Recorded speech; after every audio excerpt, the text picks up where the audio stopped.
Shalom a todos. Vamos a averiguar qué es el Shulchan Aruch. Ese texto del siglo XVI de Yosef Karo es el último código de la ley judía. Pregúntale al judío promedio dónde aprender sobre la ley judía y probablemente te enviará a la Torá o al Talmud. Una vez allí, puede que te encuentres un poco confundido. Claro, porque lo estás haciendo mal. La Biblia incluye muchas leyes, pero generalmente ofrece pocas explicaciones de los detalles de cómo se observan estas leyes. Por otro lado, el Talmud incluye un exceso de detalles, pero también incluyen muchos puntos de vista, historias, digresiones, discusiones.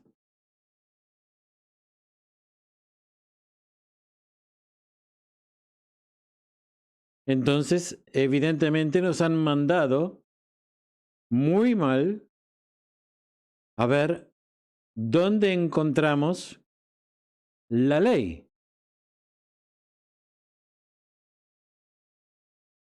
Por ejemplo, una persona se pregunta cómo encender una menorá de Hanukkah. ¿Qué actividades están permitidas en Shabbat?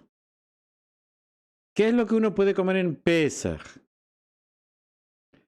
Uno tendrá que desmenuzar páginas de discusiones para encontrar una respuesta. Y es posible que la respuesta no es nada sencilla.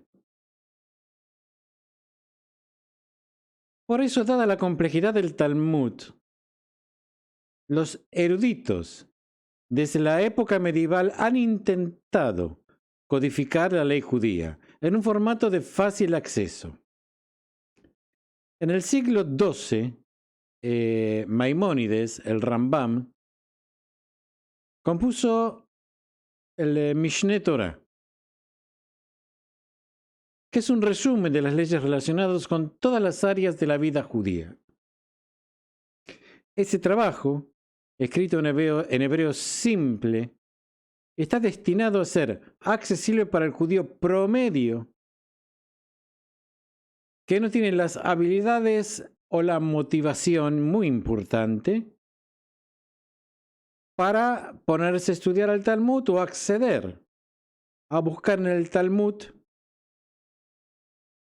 escrito en arameo, las respuestas. Un siglo después, Jacob ben Asher produjo lo que se conoce como Arba Turim. A menudo el Asher es llamado el Tur. Eso es una abreviatura. Es un código que aborda solo las áreas prácticas de la ley judía. A diferencia de Maimónides, el Tur restringió sus discusiones a las leyes relevantes para la vida judía posterior al templo y citó sus fuentes, haciendo referencia a diferentes opiniones cuando fue necesario.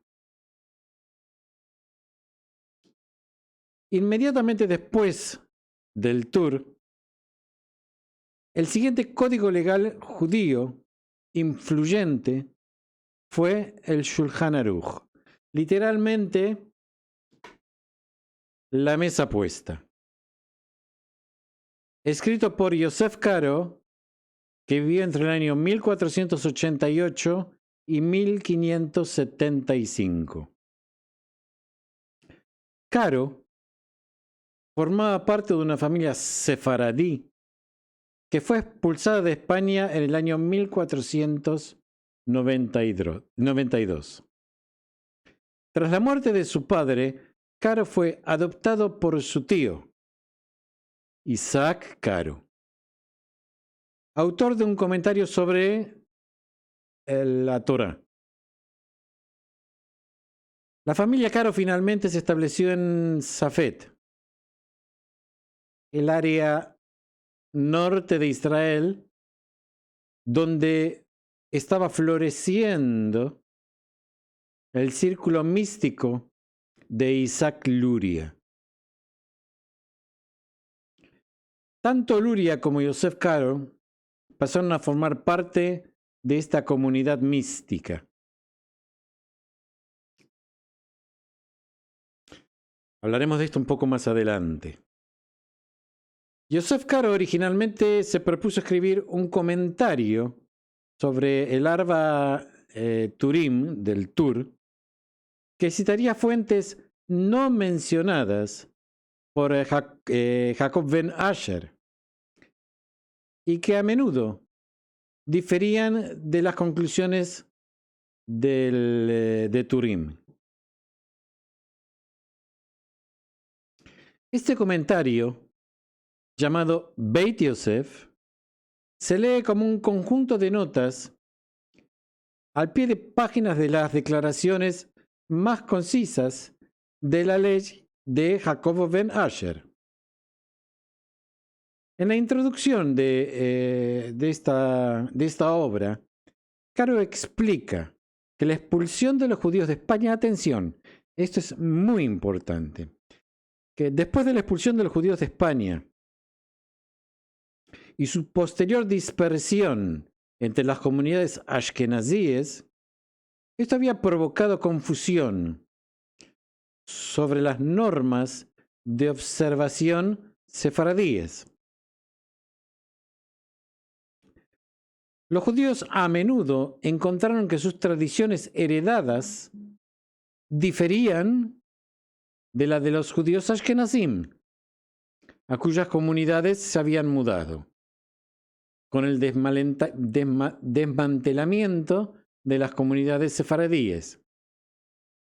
Y ya no estaba claro quién tenía autoridad para decidir las cuestiones de derecho.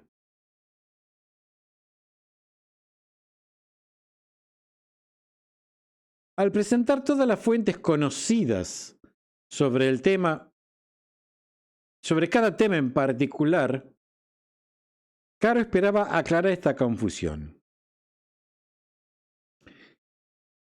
El Beit Yosef, o sea, las notas de Yosef Caro, finalmente se convirtieron en el Shulchan Aruch, que se convertía en la obra más famosa e influyente de Caro.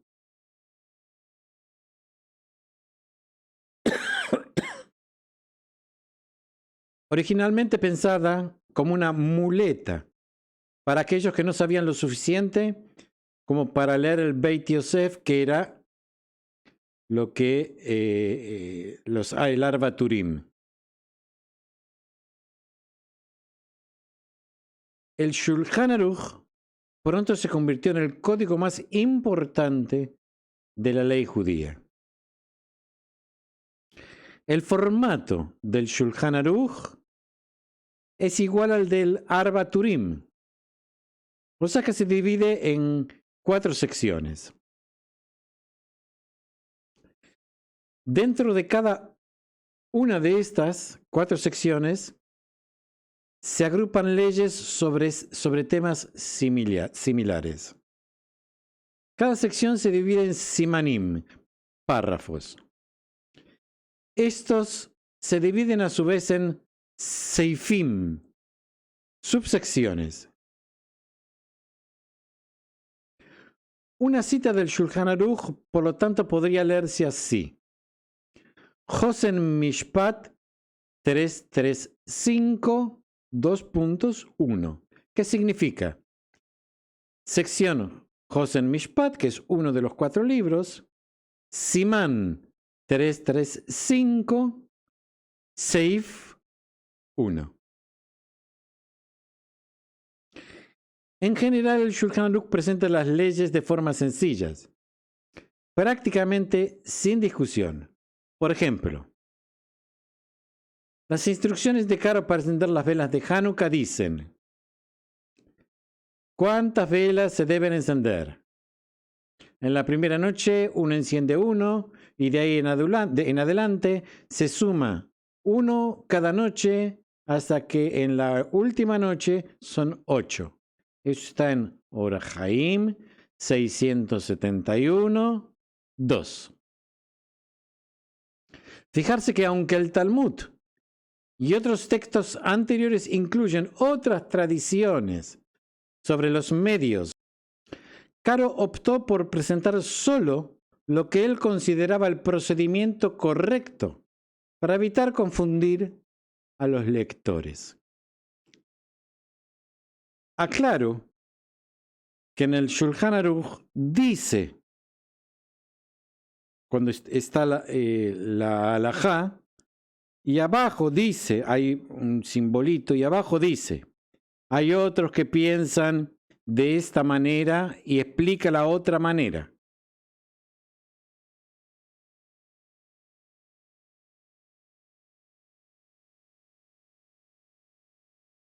Puede parecer extraño que Caro fuera simultáneamente un místico y el codificador más importante de la ley judía. Tendemos a asociar a los místicos con la práctica meditativa y con énfasis en lograr visiones de lo divino.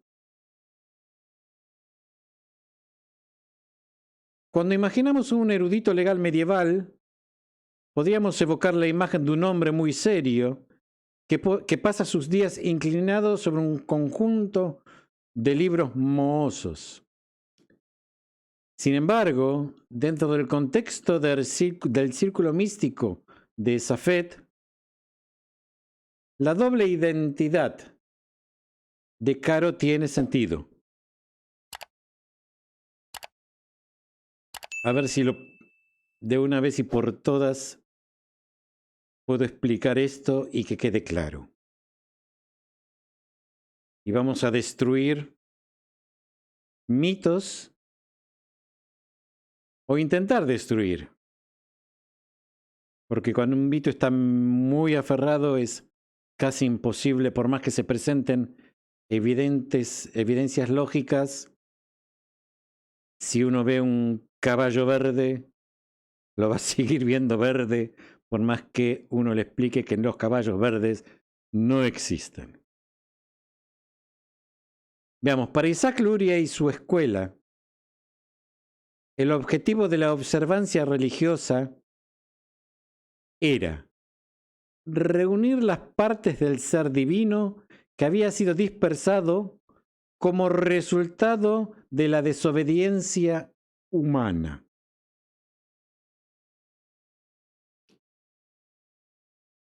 Este proceso, conocido como tikkun, que la mayoría de los libros en español, en castellano,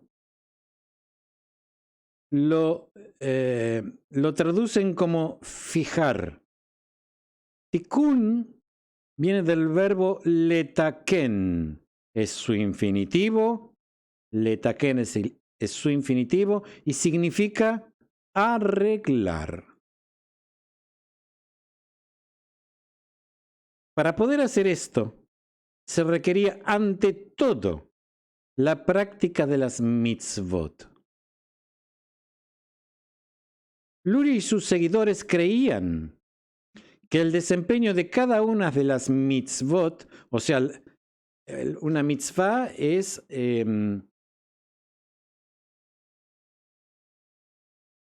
hacer lo que Dios ordenó que se haga.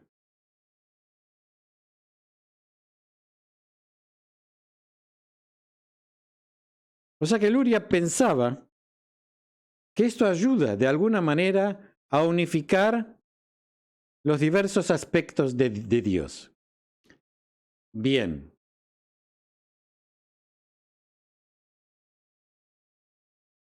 Es decir, que primero, la cábala luriana es la base del misticismo moderno judío. Aunque Luria y los cabalistas posteriores ven al lurianismo como una explicación del verdadero significado del Zohar. Lo ven como un cuerpo estructurado susceptible de actualizar como los seres vivos.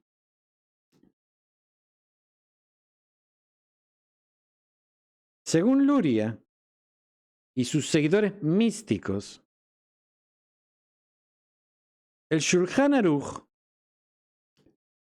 ayudaría a comprender la ley judía y así los judíos podían participar de este tikkun, que es, como dijimos antes, una práctica cabalista. Normalmente la gente pretende llegar a la cábala sin estudiar, sin saber cuáles son las mitzvot que tiene que hacer. ¿Cuáles son las mitzvot que tiene que hacer un judío y cuáles son las mitzvot que tiene que hacer un Bnei Noach, una persona no judía? Que no son las mismas. Uno primero tiene que estudiar eso. Aquí parece que la gente no. Quiere estudiar, entrar a estudiar.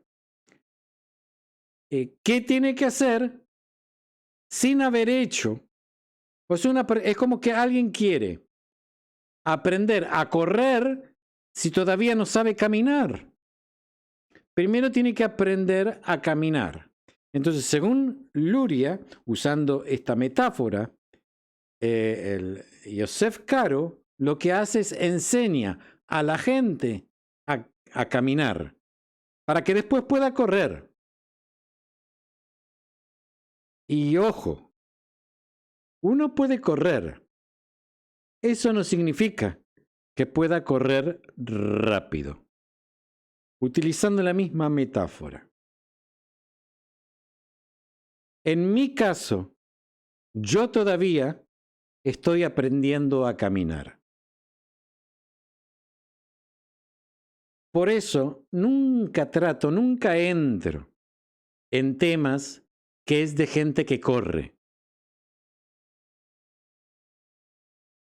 Porque todavía, a mi edad y con los años y años y años que llevo estudiando, y es mi especialidad. Mi especialidad son las leyes. Son las leyes. Yo tengo un título que me avala como especialista en leyes. Y yo hoy en día, siendo un especialista en leyes, en mitzvot, no sé nada. No sé nada. Entonces, ¿cómo puede haber gente que de repente son campeones en correr? Bueno, es asombroso. Pero bueno, los hay y explican a los demás cómo ganar maratones.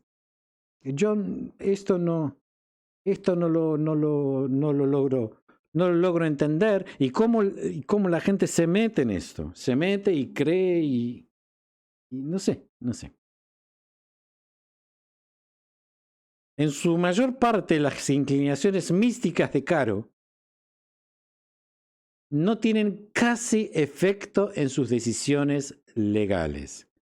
No se mezcla una cosa con la otra.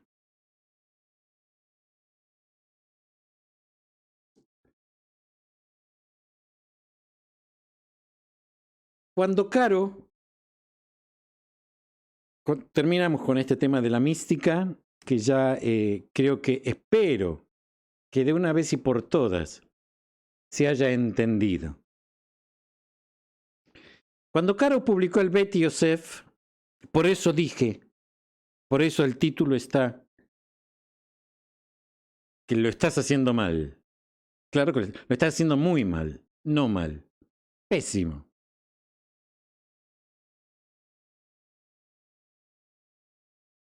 porque ese no es el camino. Cuando Caro publicó el Beit Yosef, el rabino Moshe Isserles, conocido como el Ramá, un erudito legal ashkenazí, respondió con su propio comentario sobre el Arbaturim, llamado Darkei Moshe. Al enterarse de que Caro estaba a punto de publicar el Shulchan Aruch, el Ramá abandonó su proyecto y en su lugar escribió un comentario sobre el trabajo de Caro. Isserles criticó a Caro, siempre dentro de los comentaristas judíos, siempre existen críticas. Todo es criticado. Todos critican a todos. Aquí en este caso, el Ramá lo criticó por ignorar las opiniones de los eruditos ashkenazim. Y comentó que los libros de Caro están llenos de decisiones que no siguen las interpretaciones de los sabios de cuyas aguas bebemos. Los sabios cuyos hijos somos. Yo voy a explicar que hoy en día, cuando uno estudia el Shulchan Aruch, está entre paréntesis que es lo que el Ramá, o sea, la parte ashkenazí, el Ramá, opina sobre tal o cual ley.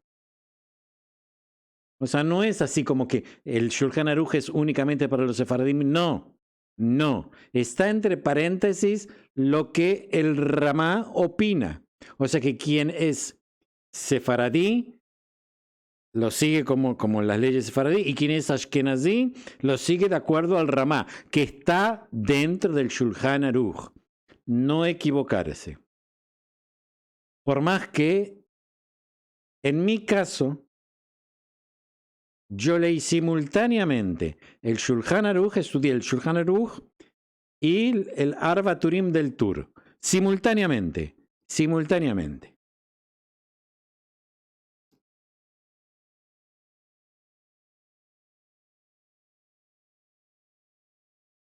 Se ha convertido en una broma familiar que cada vez que una persona afirma tener la última palabra sobre el judaísmo, varios comentaristas parecen cuestionar esta afirmación. Maimónides tenía la osadía de afirmar que una persona puede leer la Torá escrita y luego la Mishneh Torá que él escribió, y de ello ya conocía toda la Torá oral. Y no tenía necesidad de leer otros libros, como el Talmud, por ejemplo. No es sorprendente que el código de Maimónides no se convirtiera en la última palabra de la ley judía, sino que lo que sí se convirtió es en el objeto de comentarios y críticas. Lo mismo pasó con el Shulchan Aruch. No logró una aceptación generalizada e inmediata. Muchos estudiosos pensaron que, con temor a que los lectores de dicho código no tuvieran forma de conocer la historia o la variedad de opiniones sobre varias leyes. Irónicamente, el Shulchan Aruch finalmente ganó su legitimidad a través de dos importantes comentaristas del Talmud Ashkenazim del siglo XVI. Estos fueron David ben Shmuel Alevi, que vivió en Polonia desde el año 1586 a 1667, y Shabtai ben Meir Cohen, que vivió en Lituania del 1621 al 1662. Responden a las críticas del Shulchan Aruch explicando el razonamiento de Caro, introduciendo opiniones alternativas e incluso dando sus propias conclusiones.